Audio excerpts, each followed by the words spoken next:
বিসমিল্লাহির রহমানির রহিম। আসসালামু আলাইকুম ওয়া রাহমাতুল্লাহ।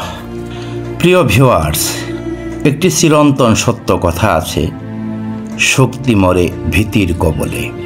আজ আমাদের সমাজে কথাটি বাস্তব রূপ নিয়েছে। শত শত মানুষের উপস্থিতিতে প্রকাশ্য দিবালোকে ৩-৪ জন সন্ত্রাসী একজন নিরীহ মানুষকে নির্মমভাবে খুন করে। সবাই সিনেমার দৃশ্যের মতো নির্বাক হয়ে অপলক দৃষ্টিতে তাকিয়ে তাকিয়ে দেখে। আবার কেউ কেউ গোপনে ভিডিও ধারণ করে। এই যে ৪-৫ জন সন্ত্রাসী, তাদের চেয়ে দর্শকদের জনবল অনেক অনেক বেশি। তারপরও কোনো একজন লোকও চিৎকার করে প্রতিবাদ করে না। কেউ নির্যাতিতকে সাহায্য করতে এগিয়ে আসে না। তার কারণ কি? কারণ ভয়। ভয় মানুষের মনোবলকে ভেঙে দিয়েছে।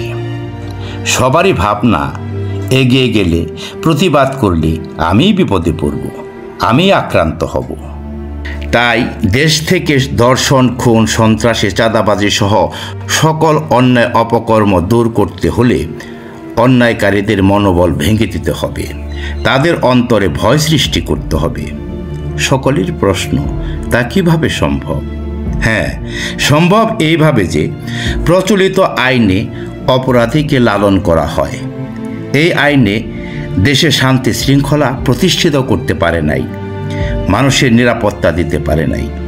তার প্রধান কারণ হল ইংরেজির সেই প্রবাদ বাক্যটি, জাস্টিস ডিলে জাস্টিস ডিনাই, অর্থাৎ বিলম্বে বিচার, বিচারের নামে প্রহসন মাত্র।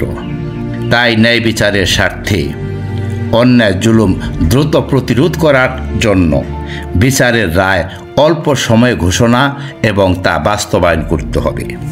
মানুষ নিরাপত্তা, শান্তি এবং কল্যাণের জন্য নিয়ম তৈরি করে, আর সেই নিয়ম মানুষই মেনে চলে। তাই নতুন কোনো আইন প্রণয়ন মানুষের প্রয়োজন হলে অবশ্যই করতে হবে। আর মানধাত্তা আমলের আইন নয়, এবার কোরআনের আইন অনুযায়ী সর্বোচ্চ 10 দিনের মধ্যে প্রকাশ্য জনবহুল স্থানে গুলি করে অথবা ফাঁসি দিয়ে ধর্ষক, খুনি, সন্ত্রাসীদের মৃত্যুদণ্ড কার্যকর করা হোক। প্রাণের ভয় কার না আছে? উক্তভাবে 5-10টি মৃত্যুদণ্ড কার্যকর করা হলে হাজার হাজার মানুষের জীবন বাঁচবে। অপরাধীদের অন্তরে ভয়ের সঞ্চার হবে, অপরাধ প্রবণতা কমে যাবে, এমনকি নির্মূল হবে ইনশাআল্লাহ। ধন্যবাদ।